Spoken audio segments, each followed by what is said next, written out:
ನಾವು ನಿನ್ನೆ G S T ಅಂದ್ರೆ ಏನಂತ ತಿಳ್ಕೊಂಡೇವಿ. ಇವತ್ತು ನಾವು ಜಿ ಎಸ್ ಟಿದಾಗ ಎಷ್ಟು ಪ್ರಕಾರಗಳಂತ ನೋಡೋಣ.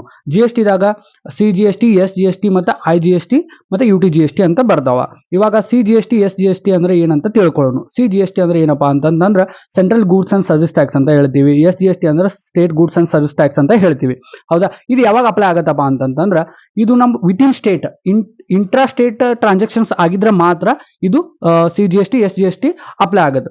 ಇವಾಗ 18% ಏನಾದರೂ ಆ ಗೂಡ್ಸ್ ಮೇಲೆ ಜಿ ಎಸ್ ಟಿ ಇದ್ದಿದ್ರೆ 9% ಸಿ ಜಿ ಎಸ್ ಟಿಗೆ ಹೋಗುತ್ತೆ, 9% ಎಸ್ ಜಿ ಎಸ್ ಟಿಗೆ ಹೋಗುತ್ತೆ. ಇವಾಗ ಐ ಜಿ ಎಸ್ ಟಿ ಯಾವಾಗ ಅಪ್ಲೈ ಆಗುತ್ತಪ್ಪ ಅಂತಂದ್ರೆ ಐ ಜಿ ಎಸ್ ಟಿ ಇವಾಗ ನಾವು ಇಂಟರ್ ಸ್ಟೇಟ್ ಟ್ರಾನ್ಸಾಕ್ಷನ್ಸ್ ಅನ್ನ ಮಾಡಿದ್ರೆ, ನಾವು ಒಂದು ರಾಜ್ಯ ಬಿಟ್ಟು ಇನ್ನೊಂದು ರಾಜ್ಯದ ಜೊತೆ ನಾವೇನಾದ್ರೂ ಸೋಲ್ಡ್ ಮಾಡಿರಾಗಿರ್ಬೋದು, ಪರ್ಚೇಸ್ ಮಾಡಿರಾಗಿರ್ಬೋದು ಮಾಡಿದ್ರೆ ಮಾತ್ರ ಅವಾಗ I G S T apply ಆಗುತ್ತೆ. ಐ ಜಿ ಎಸ್ ಟಿ ಅಂತಂದ್ರೆ ಇವಾಗ ಫುಲ್ ಆ ಗೂಡ್ಸ್ ಮ್ಯಾಗ 18% ಏನಾದ್ರು ಜಿ ಎಸ್ ಟಿ ಇದ್ರೆ 18% ಫುಲ್ ನಾವು ಐ ಜಿ ಎಸ್ ಟಿ ಮೇಲೆ ಹಾಕ್ತೀವಿ. ಇನ್ನು ಮುಂದಿನ ವಿಡಿಯೋದಾಗ ನಾವು U T G S T ಇದ್ರ ಬಗ್ಗೆ ಎಲ್ಲ ತಿಳ್ಕೊಳ್ಳೋಣ. ಬಾಯ್.